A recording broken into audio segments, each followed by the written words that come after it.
questions as we're going along, please speak up. And I definitely appreciate your attendance with the keynote going on right now, knowing that that J2 going through and talking over what it's important to them is always of interest to folks. So thanks for coming out here. I'm going to talk to you about the operational DevSecOps for ISR NEXGEN product today. So over the course of the last 25 years in my career doing software development, we'd go in and put a contract out, get a vendor to develop some software. They spend some number of months or years developing the software. We'd get it, all right, let's go deploy this to operations. Well, have to put it on a hard drive, send it off to some location, have somebody do scans on it, come back with thousands of findings, work over the next 9 months or so to get all those findings burnt down or identified as false positives. Then you get a search field for your application so you can deploy it. You're like, all right, let's go now. And it's like, wait a second, we need some hardware. So then go out, buy some hardware, put the software on it, go to get it installed on site, and you said, all right, now we can use it. Nah, not quite yet. You got to get it assessed and accredited. So then you have assessors come in, take a look at it. And then some number of months or years later, you actually have a product running in production. So as we started deploying capability into the classified cloud, we took advantage of the tools and services that they offer to burn down some of those pain points of getting stuff pushed into operations.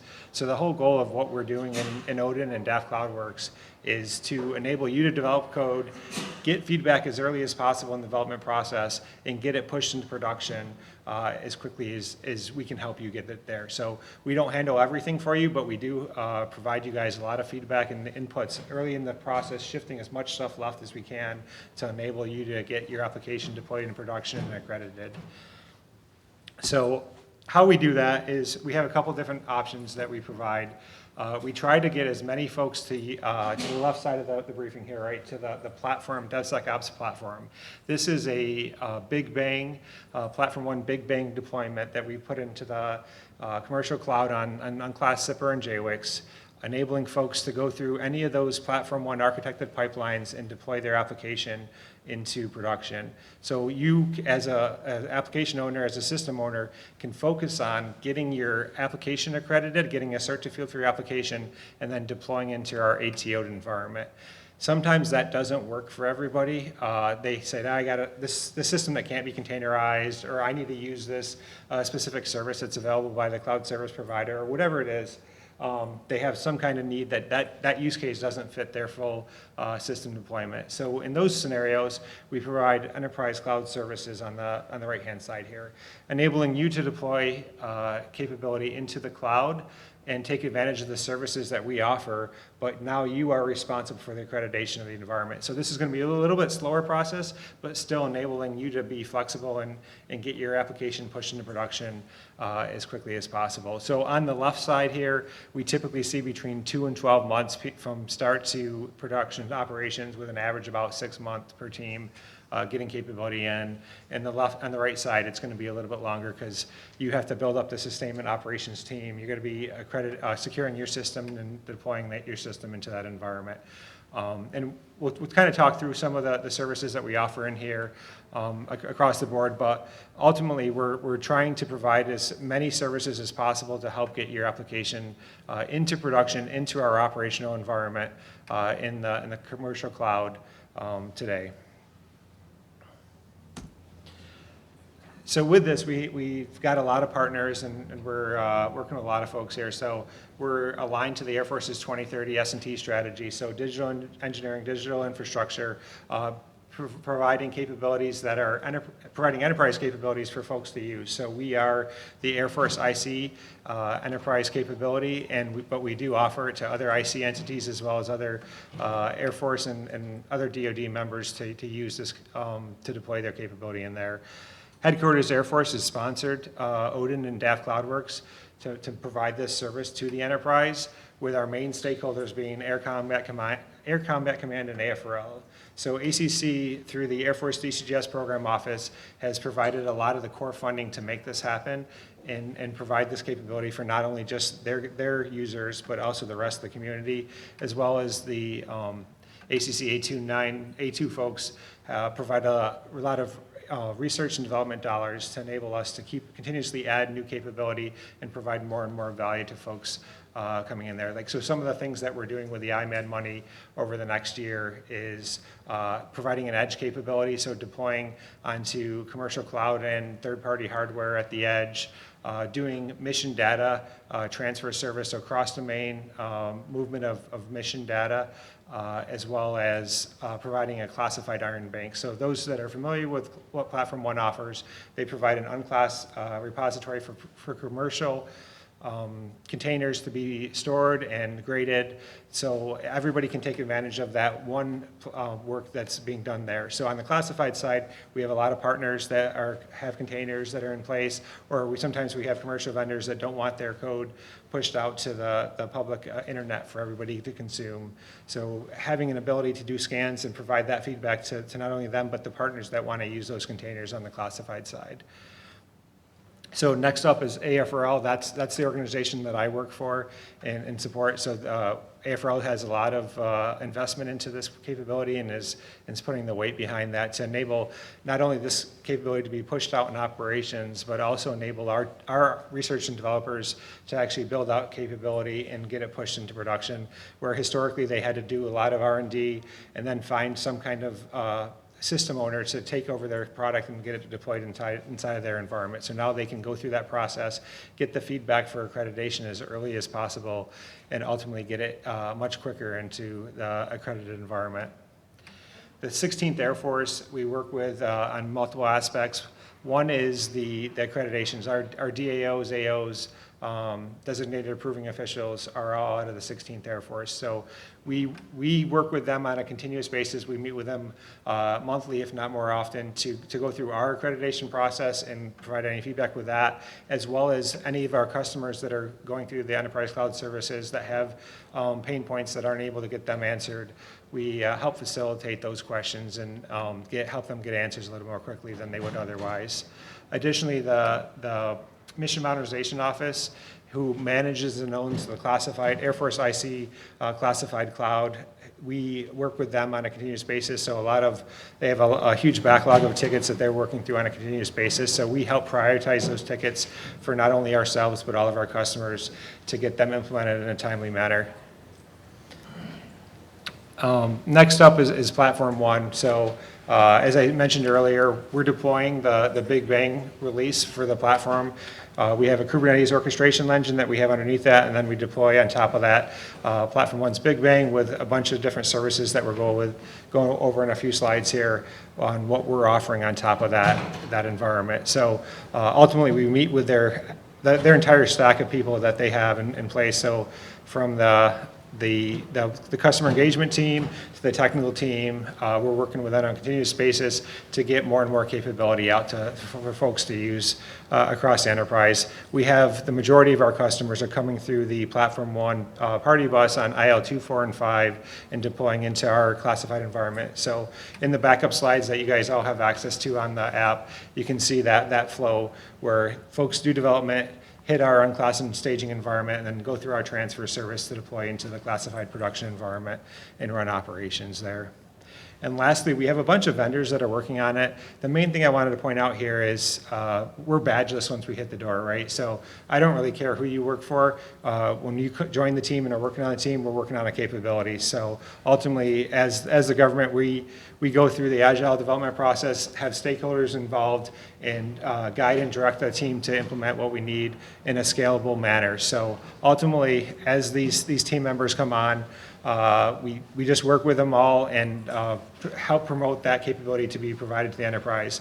If you're trying to stick out for your company and promote that and kind of go against what we're trying to do at the enterprise level, that's not what we're interested in as a partner. And we have numerous different organizations that we've added to since this slide was made for various aspects that we're working with. So definitely interested in using other enterprise services that are available and other teams that have personnel that can perform functions that we need on a regular basis. Any questions so far? Yes, sir? If we have application and that's already sitting in Iron Bank, Mm-hmm. does it So for the containers running or sitting in the Iron Bank repository, typically there'd be some kind of system owner that says, hey, I want to deploy this application and this container is part of my deployment mechanism. So ultimately, you do that. Typically with platform one at the unclassified, build out your infrastructure as code on how that's deployed. And then we use a few different methods, but ultimately chat ops or something like that notifies the ODIN team that, hey, this is getting ready to deploy. We'll have our customer engagement team work with you on what the costing of that will look like for deploying to the classified side. We'll take those artifacts out of platform one's pipelines, send it through our pipeline to get to the classified, and then deploy it to staging and into a production environment. Yeah.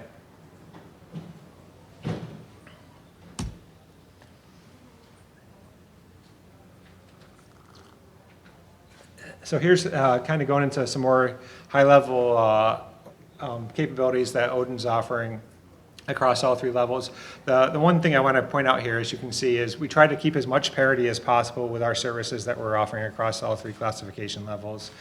So ultimately, as we're deploying capability, if the commercial cloud service provider provides additional capability that we can decommission something of ours, we've done that in the past, or if customer demand signal says, hey, we need this new capability that isn't available, we can go and deploy that for them and provide it to the enterprise for those needs. But currently, right now, we have a bunch of stuff that's running either in our platform or our enterprise cloud services environment. The platform ones from the key up top are pointing to the right. The enterprise cloud services are pointing to the left, and the ones that are the triangle or diamonds there, I guess, in the middle are basically overlapping both of those. So some of the things we provide are container security, source code repository, and mission application support. So what does this mean? We're doing continuous scanning of your capability. So like Iron Bank does a scan up to at day one, right?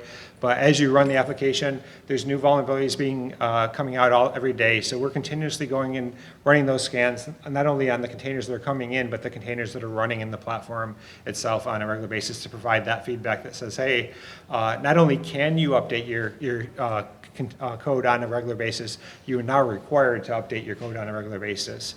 The next, source code repository. So as you're doing development, obviously you're going to need some place to store your code and have the automation pipelines being triggered. So we provide GitLab for that repository. And not only do we provide it at all three levels, we use our transfer service that we're talking about in a little bit here to move the software artifacts between them. So if you have a GitLab repository on the unclass side, we can sync that to Zipper or JWix for you. And on mission application support, we have a team out there that's running and managing the platform and managing your application running in the platform. Anything inside the application level, that's on your team to perform and support that application, but we can get it, we'll get it up and running and functioning and integrated with the backend identity management system and whatever else you need to tie it into, like a database or whatever. That's all handled through the infrastructure as code that our team's deploying for you. And then any configuration within the application, like if you got a SharePoint, for example, you get SharePoint out there, but then you deploy your version of it, right? So something like that would be on your team to manage and operate inside the environment.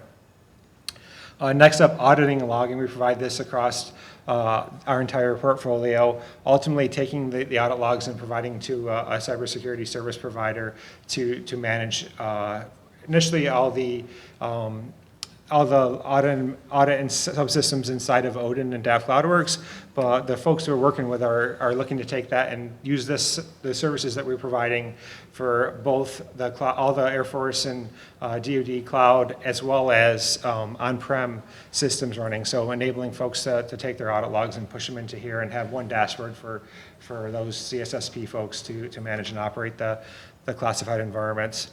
The transfer service that I kind of mentioned before, we can move your Iron Bank containers, software packages, antivirus updates, ACAS signatures, infrastructure as code, so your GitLab repositories, all those software artifacts, we are accredited and able to move between unclassed secret, unclassed top secret, and secret and top secret environments for you. And then next up is the collaboration services. We provide Jira, Confluence, and Mattermost for doing collaboration. across the environment. So if you need that, we provide it on SIPR and JWIX. Additionally, at the unclass level, we push as many folks as possible to one of the production software factories like Platform One, Party Bus, or Kessel Run, or Kobayashi Maru, or whatever. So using those enterprise services, but we also fill niche use cases because they all have certain environments that they want their folks to be going through. If you just want to use some part of it, get like a, just use Jira and Confluence without actually having a software being developed in there, we can provide those services. If you just want Fortify scans run on your code, we can provide those. So we support the customers that have a la carte needs for getting their software accredited, even if they're deploying to like an on-prem system, not necessarily into a cloud environment or a Kubernetes environment. Antivirus, so vulnerability scanning, patch management, hardened image, right? So we provide AV on our EC2 instances, so Red Hat, Windows, images pushed out there, enabling the antivirus scans to occur. Vulnerability scanning, so making sure your systems are patched and updated on a continuous basis, providing that feedback if you're deploying your system, or internally to ourselves for all the systems that we're managing and maintaining there. Patch management. If you choose not to use our hardened image that we update twice a month, which is then it goes and checks, make sure it's patched, stigged, and compliant, and you get notified, and you can have automated pipelines kicked off from that deployment of that image.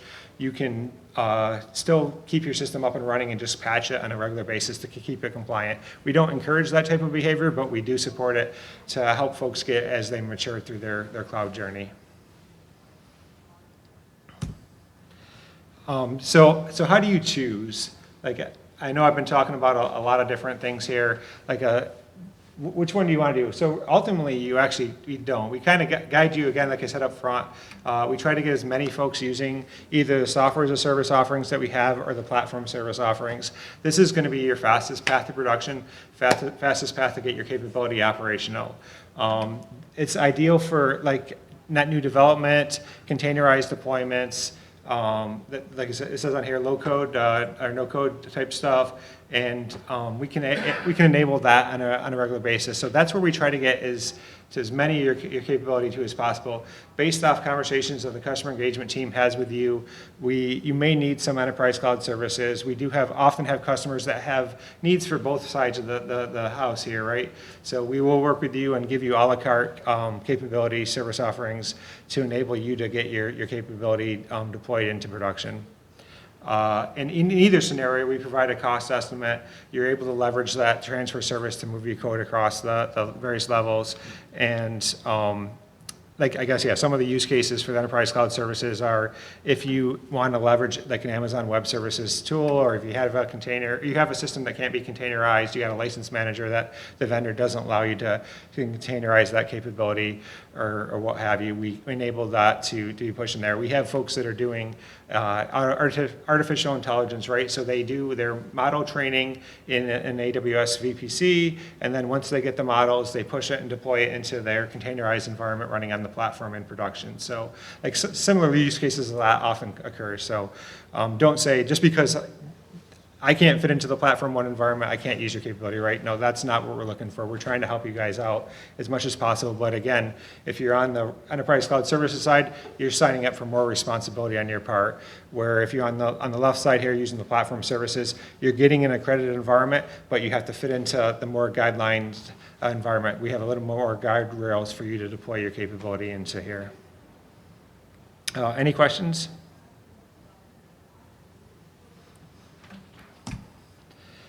All right, so going through the onboarding your application, so it's kind of referred to earlier, there's a bunch of different areas that we can kind of bundle these together.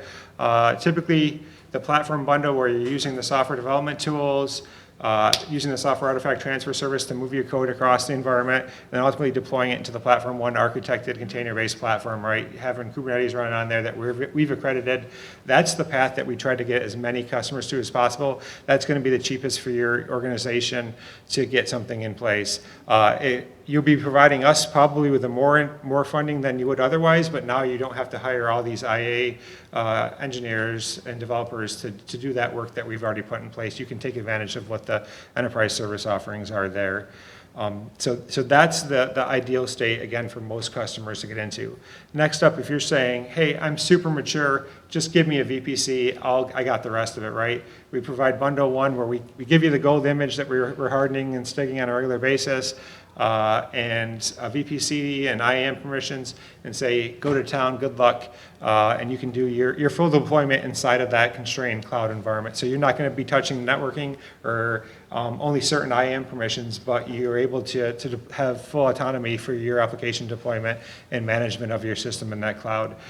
With this, you get partial inheritance of the other security controls through our CCP and Exacta. So you'll be able to get certain, like I think it's, I don't know. So the full amount's 162 security controls. In here, you're going to get a subset of that for this deployment.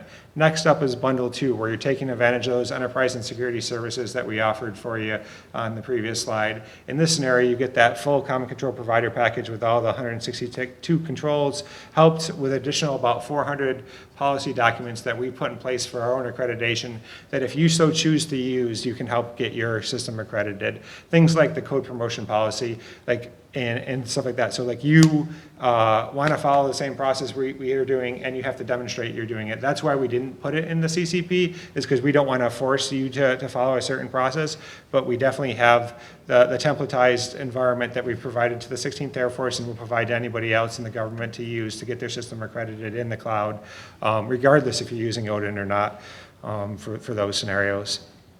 And then, like I kind of mentioned before, that bundle three is a common use case for a lot of customers where they want to use some of the DevSecOps tools. Maybe they're deploying to the platform for operations, but they also need their own VPC for some of their development they're doing or some of their model training, and ultimately enabling them to have a combination of the various capabilities that we're offering. And we can provide all of this a la carte, again, as I said, as well as we have contracts in place that if you don't want to manage the budget and billing of your information, you can put the funding on our task order, or if you wanted to manage that, we can enable you and help guide you to get the money on your own task order, and then you can go into like wide area workflow and approve your bills on a monthly basis. So why ODIN, right? We save you time and money through the enterprise services that we offer. We have task orders in place. We have an architected built-out environment that's accredited in place. We have licenses that are already there, so you don't have to spend weeks or months to obtain new licenses. Cross-domain system, right? If anybody's done cross-domain before, they know it's never easy. We have something in place enabling your software artifacts to move from low to high today. And as I said at the beginning, we're working on making it so we can move mission data too. So like if you have application data inside your system and you need to move that between classification levels, that's some of the work that we're working on over the next year, as well as the edge capability and the classified iron bank that we talked about before. You get a continuous ATO for all those platform deployments, right? So once you get your pipeline accredited for your applications for that first 2 to 12 months that you're looking at to get your system out there, you're able to continuously update your application and deploy it into production on a regular basis.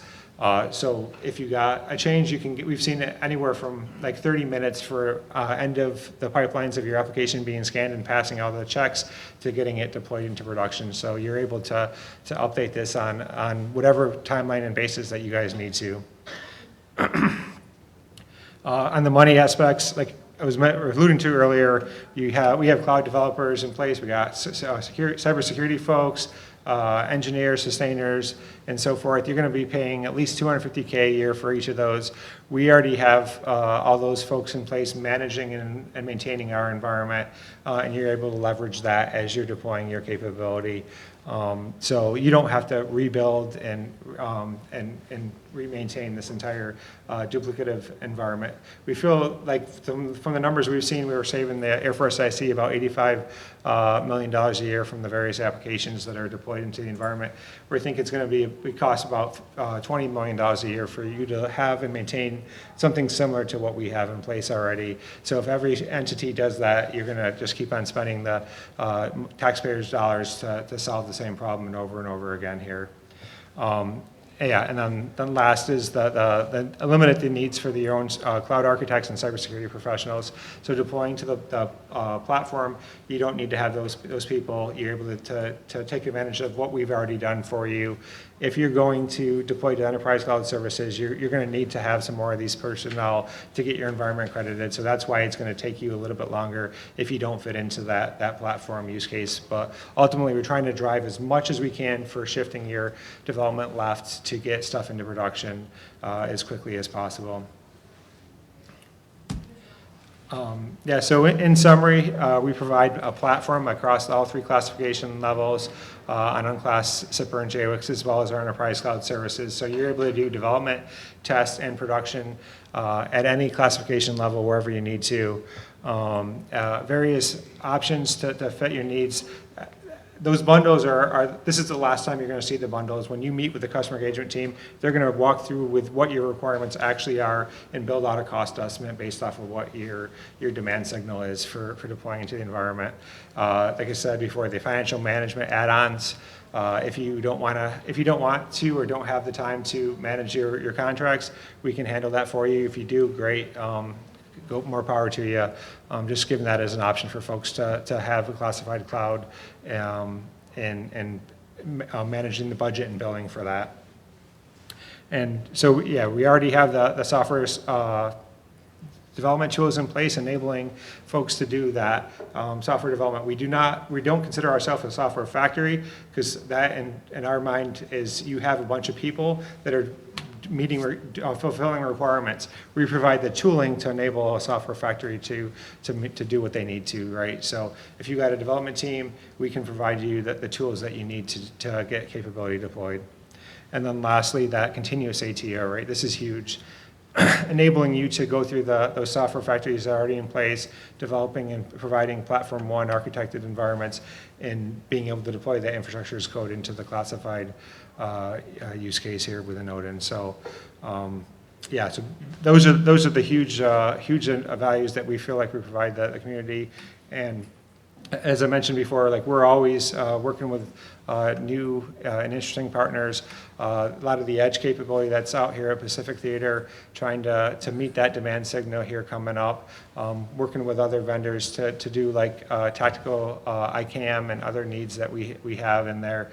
Not trying to reinvent the wheel. So definitely looking for other folks to provide their requirements for the edge.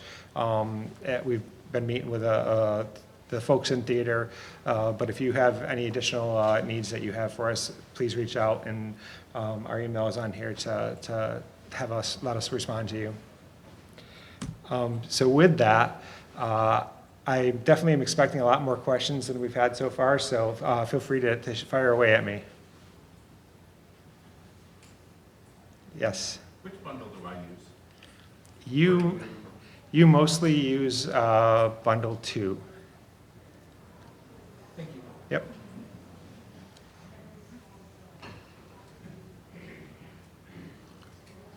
Yes, ma'am. So do you have like service level agreements and stuff that you use to sort of describe performance levels?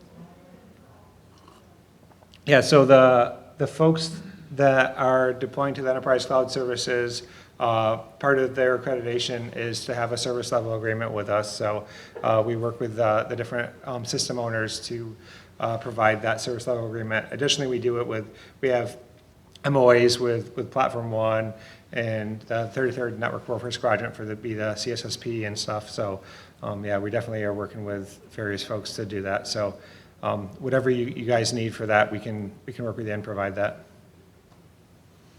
So you all act as your own CSSP, or you? We've deployed all of the tools and capabilities to have the CSSP function to performed.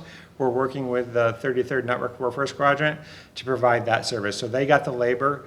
We provided the tools and the system and manage that. And so they use our environment to perform their function. That's sort of clever. Well, we were trying to build out an accreditable environment, right? So we kind of stepped through each one of those, and I didn't realize we were doing it at the time, but we got to the end and that's what we did, so. And it enabled folks to be able to manage and maintain the environment a lot quicker because there was nobody, we jumped around from all the various entities that are doing CSSP historically, and none of them had cloud offerings, right? So we had to build something ourselves to get the environment accredited and be able to be operational. Yep. You mentioned log aggregation. What tools are you using? Splunk or CapCube or some dashboard? Yeah, so we're using the Elastic Stack for all the log aggregation and the dashboards right now. Yep. Yep. If we already have a M2O task order, do you layer, like, are your services able to be layered on top of that to kind of extract away the security control concerns from an existing account side of things, or? Yeah. Okay. Yeah, absolutely. We, like if you have a task order M2O, we're able to provide our services to your existing account, and we can network up the security enterprise services for you to communicate with if those are what you need to get accredited from where you are right today, right? So ultimately, like, we don't really care if you're running on our task order, if you have your own, as long as we can network to your system, we can provide the services. Yep. I think that's all that underlying cloud is the AWS GovCloud. Yeah, so we are running on Unclassified, SIPR, and JWIX. The unclassified environment is running on the AWS GovCloud. On SIPRnet, we're running on the C2E cloud environment that Amazon provides, as well as on JWIX. Initially, that was C2S, and they were the only cloud service provider since 2013. Now with the C2E award, there's multiple vendors, and on the classified side, it's Azure and Amazon, but we're still only running in the AWS environment today. So to follow on to that, if there is a capability that we need from AWS, we can use that in our application and get access. Yeah, so so the capabilities that Amazon offers, we can provide you anything that exists at any level that's accredited. We do, constrain the GovCloud environment initially with what's available on SIPR and JWIX. So we don't want you to use any service and then move that into production on the high side and not have it not there. That I do highly encourage folks that are doing development to do as little as possible on the unclass side, use the transfer service, move that up to the high side, and get it tested, dev and test on the high side as quickly as possible to provide that development cycle on the unclass side feedback back to you, right? But if you're not doing that, I don't want you to spend a long time on the unclass side, develop something that won't function in the classified environments. We do make exceptions for if there's a tool that you think potentially has value for you on the classified environment that Amazon doesn't offer, we can enable that to be available so you can develop and use it and see if it actually does what you think it does. And if it does and you want it, then now you can champion with the sponsor to get that service accredited in the classified environment. Or if there's a service that you need on the unclass level and you're not going to need it on the classified side, it's just something you want at the unclass level, we can enable that as well. But we try to have the environments as much parity as possible between the three levels to give folks a consistent user experience. Yep. So is the replication scheduled or is it on demand? It's event managed, so like whenever, yeah, it's I don't know how much detail I can get into publicly, but basically you're providing the artifacts, and that event is what's triggering the process to flow to the high side and delivering it to the high side. And we do, and you can build out automation on both ends of that process too. So you can have pipelines that are feeding into our process, and then you can trigger off the event of it being delivered on the high side to kick off automation on the high side for more things to happen as well. Like we do that with like our gold image, we develop and provide to folks at the unclass side and deliver it to folks on all three levels, making updates to make it so it functions inside the classified. Yeah.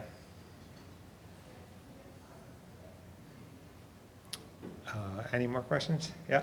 What's the difference between ODIN and Cloud ODIN and Cloud One, great question. Almost like it was scheduled there, thanks. So ODIN provides, we talked a lot about our integration with Platform One, right? How we're providing the platform services.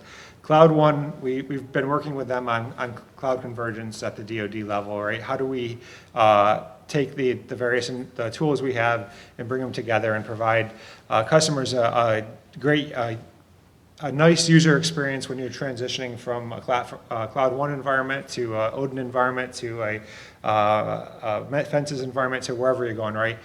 Right now, you got different IAM permissions. It's a horrible experience for customers to go through that process. So we're working through to bring those together. But in at the highest level, Cloud One and ODIN both provide an environment that you can deploy into a virtual private cloud and get things accredited. The toolings and the technology behind that are almost completely non-overlapping. So ultimately, Cloud One has a lot of services and using Artifactory and stuff like that to help get your software into production. They provide migration as a service through their vendors, so they can help you get your code either lifted or shifted or developed into the classified or into the unclass environment. They're building out their secret cloud today, so soon they'll have that secret cloud offering. On the top secret side, ODIN is the only entity that you have, only option you have for the Air Force IC to deploy capability into the classified cloud. All right, any more questions? Yep. Is the DNS capability something that resides with the ODIN environment? Yeah, so for DNS, we offer that at the unclass and top secret environment for both public and private, and currently only private at the secret environment. You're getting, basically right now, the secret customers are getting their DNS through some other entity for the public environment. So Amazon will provide you a public IP address and a public DNS entry for what you have, and then if you want to tie that to another domain, you can do that outside of us. So, and what that looks like for what we're offering is you create a help desk ticket for on the high side, and our team will go in there and put that entry in there. We'll do checks to make sure that you've paid and you're accredited and stuff. Like we can only do it for your test or production environments that are hitting the classified networks, JRX networks, right? So we have those checks in there, but ultimately we manage that for you. If you want to build out your own domain or have your own domain, you can use Route 53 that Amazon offers, but then you have to go through the process of getting that registered and operate that on your system inside of your environment. So I think we've done it a few times. It's about a 2-month process, if not longer, to do it yourself, and then you have to manage and maintain it. So if that's, you can do that, or you can just use what we're providing and offering for folks. Sorry to have the floor. If you have PKI certificates, is that something that is managed by? So we use the enterprise PKI certificates for everything we're doing. So Unclass, you're using your CAC, SIPR, you're using your SIPR token card, and JWX, you're using your soft certs. So we tie into the enterprise ICAM solutions and enable those PKI to use those to authenticate for our platform and any of our services that we have in place. Yeah. Following up that question, Cloud One versus ODIN. Yep. Did I hear it correctly that if I want an application you think will just stay in the unclass side, maybe use Cloud One, but if you want to build on the high side, then ODIN is the option? Yeah, unclass, recommend the AFL-CMC has their DT3 team that has the dashboard and trying to guide you through obviously Platform One, Cloud One preferred paths to production, especially on the unclass side. When you get to secret, it's a little more fuzzy right now, but we have reciprocity between the AOs to Danny Holtzman and Colonel Majesty granted reciprocity for both sides for using the other services. So that's you can deploy into either ODIN or Cloud One and take advantages of service offerings that the others have. So we don't want to abstract that from you. Right now, Cloud One's deploying their digital engineering as a service tools, and they're tying it into our ICAM solution that we're doing that. So folks get a single sign-on user experience. So if you go from our Jira and Confluence and GitLab into that Cameo that they have, you don't have to sign in again for that user experience, right? So we're trying to make it as a pleasant user experience as possible between the different organizations as these tools are offered. But then when you get to the JWICS environment, the top secret environment, we're the only ones there. You have to be using ODIN at that time.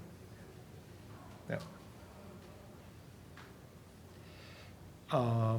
Okay, so I still take some more questions, but I just want to talk about one more thing. I've mentioned a couple times DAF CloudWorks. Just wanted to go over what that is and what that looks like. So we've taken the front door. Historically in the Air Force IC, it was the Mission Modernization Office where you'd get a task order and get your cloud and just do whatever you wanted to do, but you didn't have a lot of service offerings in place. We've taken ODIN and the Mission Modernization Office, combined them together, and created DAF CloudWorks for the Air Force IC. And this is the service of a record for everybody to be using in there. As I said before, we offer other intelligence agencies can use our system and are using our system, as well as other Air Force and DoD entities are using it as well. But that is their option. We think we provide value to you. We don't want you using us if you were not providing value to you. So if you can do it better, great, go ahead and do it. We think we can help you do it cheaper and faster and get things into production. So ultimately, enabling those organizations to come together and give you a better user experience as a customer as we transition you from a platform customer or an enterprise cloud services customer or somebody that just wants to use bundle one where you got a blank VPC that you can do your thing. We don't want to be asking you the same questions over and over again. So merging those organizations together to provide a better flow for folks as they're getting onboarded into the cloud is what generated and made Headquarters Air Force establish the DAF CloudWorks program. So with that, I will again pause for any more questions. If you guys don't have any more, then definitely appreciate your time and have a great rest of your week.